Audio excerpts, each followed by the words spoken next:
Hello बच्चों, देखिए अभी हम लोग झारखंड बोर्ड 2024 इंटरमीडिएट एग्जाम के लिए क्लास 12 इकोनॉमिक्स यानी अर्थशास्त्र में अभी most very very important objective MCQ question answer को पढ़ेंगे और समझेंगे।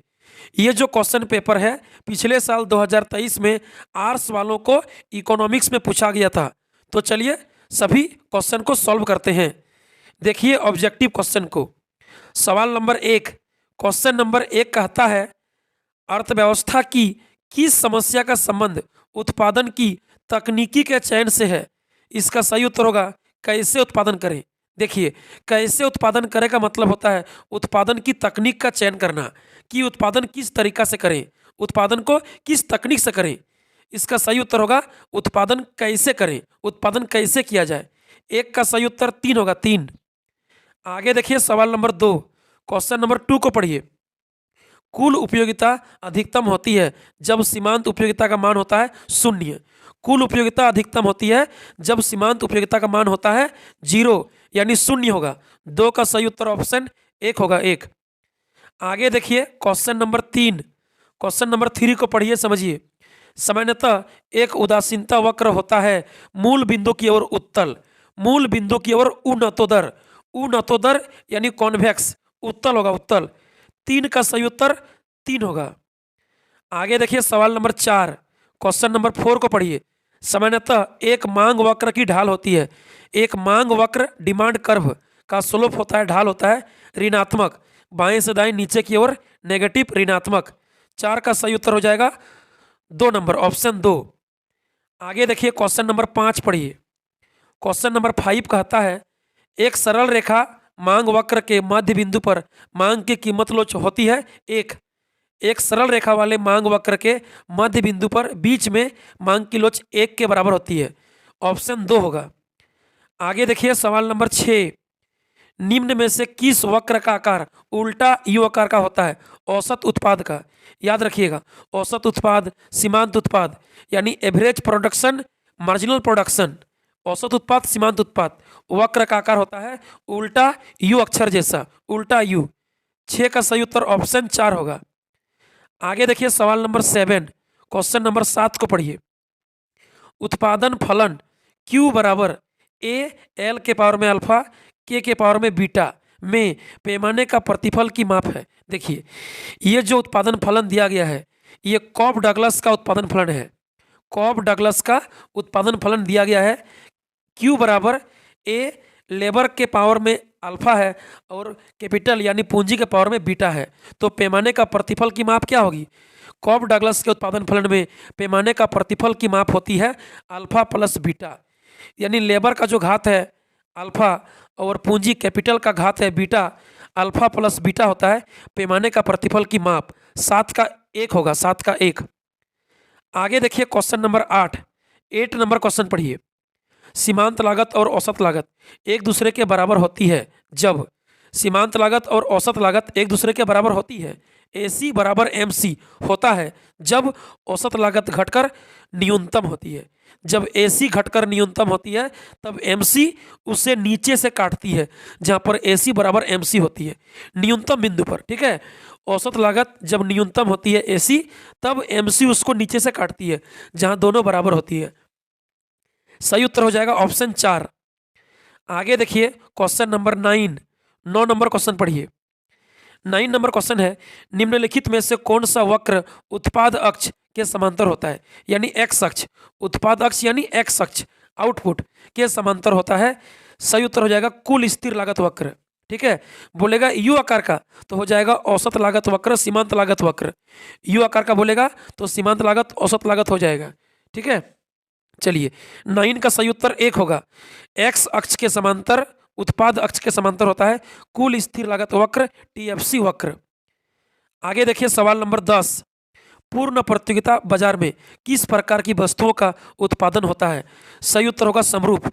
पूर्ण प्रतियोगिता बाजार में एक रूप का यानी समरूप वस्तुओं का उत्पादन होता है, समरूप वस्तु समरूप कीमत, ठीक है। 10 का होगा C माने 3 नंबर। आगे देखिए सवाल नंबर 11, सवाल नंबर 11 कहता है अन्य बातें समान रहने पर किसी वस्तु की कीमत में 5% की वृद्धि होने से उस वस्तु की पूर्ति की मात्रा 6% बढ़ जाती है, तो वस्तु की पूर्ति की कीमत लोच का मान क्या होगा? देखिए, वस्तु का कीमत में 5% वृद्धि है, उसके चलते पूर्ति की मात्रा 6% बढ़ जाती है। वस्तु की पूर्ति की कीमत लोच का मान क्या होगा? पूर्ति की कीमत लोच का परिभाषा यानी सूत्र होता है पूर्ति में प्रतिशत परिवर्तन बटा कीमत में प्रतिशत परिवर्तन। ठीक है, पूर्ति में प्रतिशत परिवर्तन भागा कीमत में प्रतिशत परिवर्तन, यानी हो जाएगा 6/5। ठीक है, पूर्ति में 6%, कीमत में 5%, हो जाएगा 6/5 1.2। सही उत्तर होगा 1.2। ऑप्शन 3 होगा 3। आगे देखिए 12 नंबर क्वेश्चन। 12 नंबर, अल्पकाल में एक पूर्ण प्रतियोगी फर्म को हानि होती है जब एक पूर्ण प्रतियोगी फर्म को अल्पकाल में हानि होती है जब औसत लागत का मान कीमत से अधिक हो। ठीक है, औसत लागत एवरेज कॉस्ट एसी का मान जब प्राइस से अधिक हो जाता है तब पूर्ण प्रतियोगिता फर्म को अल्पकाल में हानि हो जाएगा। हानि कब होगा? जब वस्तु का कीमत कम होगा और एवरेज कॉस्ट औसत लागत ज्यादा होगा। 12 का हो जाएगा 4 नंबर। आगे देखिए सवाल नंबर 13 पढ़िए 13। यदि किसी वस्तु की बाजार मांग तथा बाजार पूर्ति क्रमशः डी और एस है, मतलब डिमांड और सप्लाई है, तो बाजार संतुलन को निम्न में से किस स्थिति से दर्शाया जा सकता है? बाजार संतुलन की दशा में बाजार मांग और बाजार पूर्ति, डिमांड और सप्लाई एक दूसरे के बराबर होती है। तो एक तो सही उत्तर है, ऑप्शन 1 सही है। देखिए ऑप्शन 2 भी सही है। डिमांड बराबर सप्लाई को लिख सकते हैं डी माइनस एस बराबर 0। 2 नंबर भी सही है। देखिए 3 नंबर भी सही है। डी बराबर एस को लिख सकते हैं डी बटा एस बराबर 1। इनमें सभी होगा। ऑप्शन 4 सही उत्तर। आगे देखिए सवाल नंबर 14 पढ़िए 14 नंबर को। पूर्ति आधिक्य की स्थिति में किसी वस्तु की कीमत में होने की प्रवृत्ति होती है। देखिए जब पूर्ति आधिक्य होगा, पूर्ति मांग से ज्यादा होगा, जब पूर्ति ज्यादा होगा बाजार में तो वस्तु का कीमत घटने लगेगा, वस्तु की कीमत को कम करना पड़ेगा। पूर्ति को अधिक करने के लिए वस्तु की कीमत में कमी करना पड़ेगा। सही उत्तर हो जाएगा ऑप्शन 2। आगे देखिए सवाल नंबर 15 नंबर क्वेश्चन पढ़िए 15। फर्मों के मुक्त प्रवेश तथा निकास की स्थिति में बाजार कीमत सदैव किसके बराबर होती है? देखिए फर्मों के मुक्त प्रवेश और निकास किसमें होता है? पूर्ण प्रतियोगिता बाजार में होता है। एक फर्म का उद्योग में मुक्त प्रवेश और निकास होता है पूर्ण प्रतियोगिता बाजार में, जहां बाजार कीमत सदैव न्यूनतम सीमांत लागत के बराबर होती है, यानी प्राइस इक्वल टू एमसी होती है, कीमत सीमांत लागत के बराबर होती है। सही उत्तर ऑप्शन 1 होगा 1। आगे देखिए सवाल नंबर 16 क्वेश्चन नंबर पढ़िए 16। उच्च निर्धारित कीमत से बाजार में की स्थिति उत्पन्न होती है। जब बाजार में कीमत उच्चतम निर्धारित होगा तो पूर्ति आधिक्य का स्थिति उत्पन्न होगा। ठीक है, उच्च निर्धारित कीमत से बाजार में पूर्ति आधिक्य, जब वस्तु का दाम उच्च होगा, वस्तु का दाम बढ़ने लगेगा तो दुकानदार वस्तु का सप्लाई ज्यादा करना चाहेगा, वस्तु का सप्लाई ज्यादा करने के लिए तैयार हो जाएगा, यानी पूर्ति आधिक्य होगा। ऑप्शन 3 सही उत्तर 3। आगे देखिए 17 नंबर क्वेश्चन नंबर 17। एकाधिकार में फर्मों की संख्या कितनी होती है? मोनोपोली यानी एकाधिकार बाजार में, मोनोपोली मार्केट में फर्मों की संख्या 1 होती है। विक्रेता 1, क्रेता अनेक। 17 का 1 होगा 1।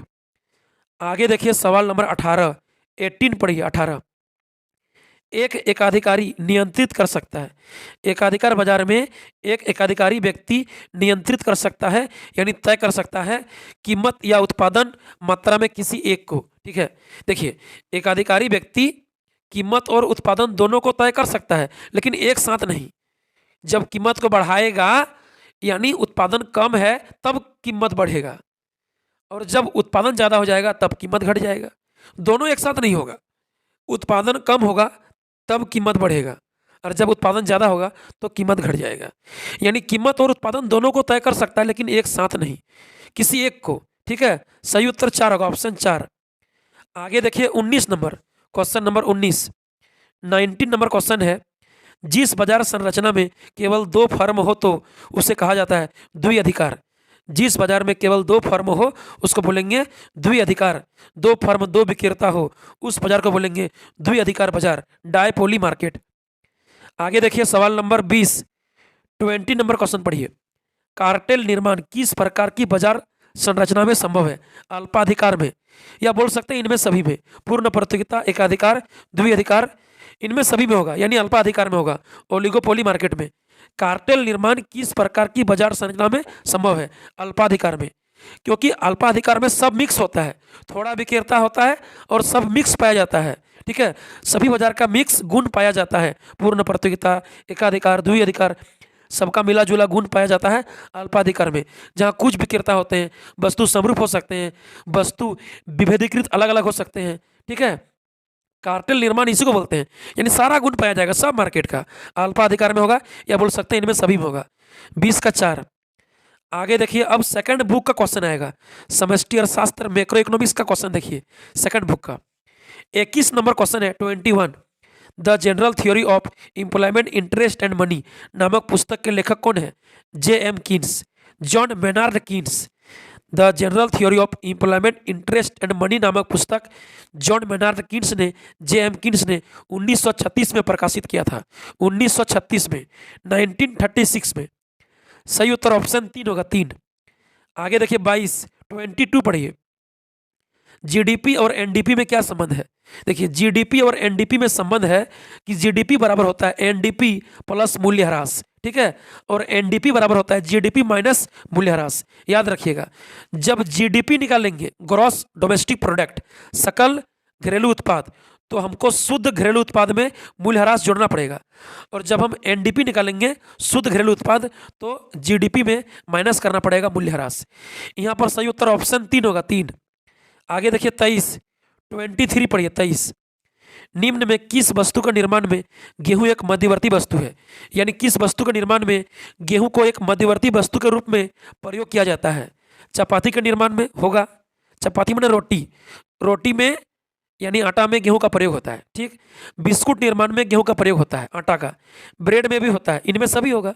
ठीक है, चपाती यानी रोटी, बिस्कुट, ब्रेड, सभी वस्तु के निर्माण में गेहूं का प्रयोग होता है मध्यवर्ती वस्तु के रूप में, इनमें सभी होगा, ऑप्शन 4। आगे देखिए 24 पढ़िए। किसी वर्ष में जीडीपी की गणना में निम्न में से किस मद को शामिल नहीं किया जाएगा? देखिए, जीडीपी यानी ग्रॉस डोमेस्टिक प्रोडक्ट की कैलकुलेशन में, गणना में, इनमें से किसको शामिल नहीं किया जाएगा? नई कार का मूल्य शामिल किया जाएगा, शिक्षक का शिक्षण मूल्य शामिल होगा, ब्रेड का मूल्य शामिल होगा, लेकिन प्रयुक्त कार का बिक्री मूल्य शामिल नहीं होगा। देखिए, जीडीपी चाहे जीएनपी, ठीक है, ग्रॉस नेशनल प्रोडक्ट, सकल राष्ट्रीय उत्पाद, या जीडीपी सकल घरेलू उत्पाद, या राष्ट्रीय आय में कभी भी मध्यवर्ती वस्तु को, या प्रयुक्त वस्तु को, या पुरानी वस्तु को शामिल नहीं किया जाता है। हमेशा शामिल किया जाता है अंतिम वस्तु को या नई वस्तु को। तो शिक्षक का शिक्षण मूल्य या ब्रेड का मूल्य अंतिम बात हो गया, नई कार का मूल्य, ठीक है, ये सब शामिल होगा, लेकिन प्रयुक्त कार का मूल्य, मध्यवर्ती वस्तु यानी बीच का वस्तु, पुरानी वस्तु का मूल्य शामिल नहीं किया जाएगा, क्योंकि इसका कैलकुलेशन एक बार किया जा चुका है। इसका कैलकुलेशन एक बार किया जा चुका है, इसलिए बार बार नहीं किया जाएगा। ठीक है, 24 का होगा 2 नंबर, 24 का 2, प्रयुक्त कार का मूल्य शामिल नहीं किया जाएगा। आगे देखिए 25 नंबर क्वेश्चन है 25। निम्नलिखित में से किस विधि से जीडीपी की गणना की जा सकती है? इनमें से किस विधि से हम लोग जीडीपी या राष्ट्रीय आय की गणना कर सकते हैं? मूल्य वृद्धि विधि से यानी उत्पादन विधि से, आय विधि से, व्यय विधि से, इनमें सभी होगा। जीडीपी बोले चाहे जीएनपी बोले चाहे राष्ट्रीय आय बोले, का गणना 3 विधि से कर सकते हैं, मूल्य वृद्धि विधि यानी उत्पादन विधि से, आय विधि से, व्यय विधि से, इनमें सभी होगा। आगे देखिए 26 पढ़िए। सन 2016 में किए गए विमुद्रीकरण में किस मूल्य के नोट को बाजार प्रचलन से बाहर किया गया था? देखिए, सन 2016 में श्री नरेंद्र मोदी के द्वारा, प्रधानमंत्री के द्वारा नोटबंदी किया गया था, जिसमें 500 रुपये और 1000 रुपये के मूल्य के नोट को बाजार प्रचलन से बंद कर दिया था, यानी बाहर कर दिया था। ठीक है, 500 और 1000 का नोट में नोटबंदी हुआ था 8 नवंबर 2016 को श्री नरेंद्र मोदी के द्वारा, उसी को विमुद्रीकरण कहते हैं। आंसर 3 होगा, 3। आगे देखिए 27 पढ़िए। वस्तु विनिमय प्रणाली का एक दोष निम्न में से कौन सा है? वस्तु विनिमय प्रणाली का इनमें से कौन एक दोष है? खोजिए। वस्तु की कीमत का निर्धारण आसान, ये तो नहीं है। आवश्यकता के दोहरे संयोग का अभाव, हाँ ये है। बाकी देखिए, मूल्यों के बीच तुलना करना आसान, ये भी नहीं है। मूल्य का संचय करना आसान, ये भी नहीं है। देखिए, वस्तु की कीमत का निर्धारण आसान, ये मुद्रा किया है। मूल्य का संचय करना आसान, मुद्रा किया है। मूल्य का मापन करना, तुलना करना आसान, मुद्रा किया है। आवश्यकता के दोहरे संयोग का अभाव वस्तु विनिमय प्रणाली का एक दोष है, एक कठिनाई है, एक कमियां है। सही उत्तर 2 होगा, ऑप्शन 2। आगे देखिए 28 भारत का केंद्र बैंक निम्न में से कौन सा है? भारत का सेंट्रल बैंक का नाम क्या है?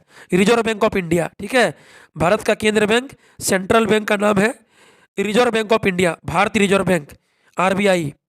आंसर 3 होगा, 3। आगे देखिए सवाल नंबर 29 को पढ़िए। सवाल नंबर 29 जो है वो कहता है निम्न में से किस परिस्थिति में मुद्रा की पूर्ति में कमी हो सकती है, यानी इनमें से किस कारण से मुद्रा की पूर्ति में कमी होगा। पहला ऑप्शन 1 नंबर है बैंक दर में कमी। देखिए ये नहीं होगा।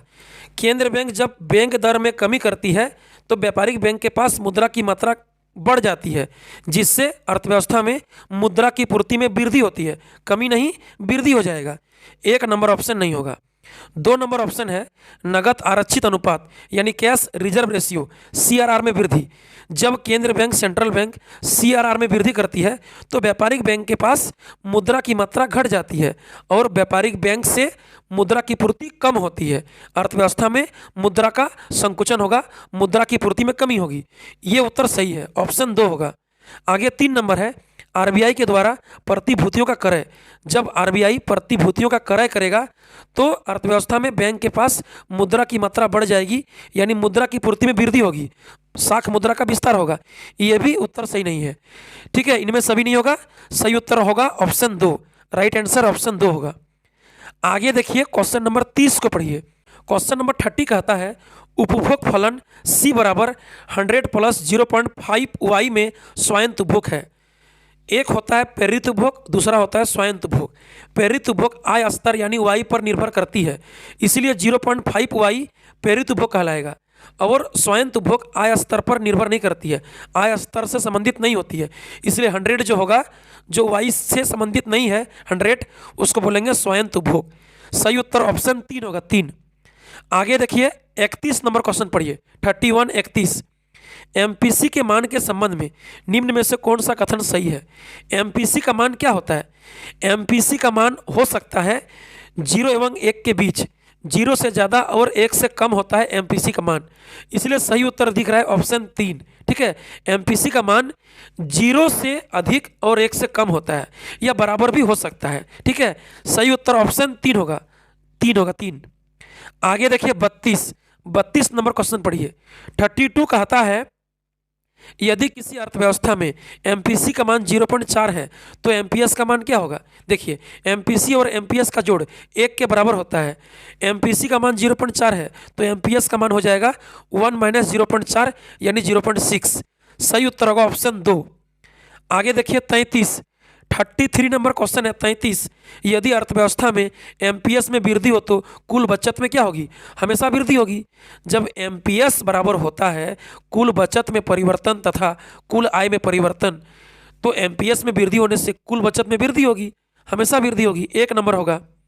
आगे देखिए 34 है 34। भारत में वित्तीय वर्ष की काल अवधि होती है।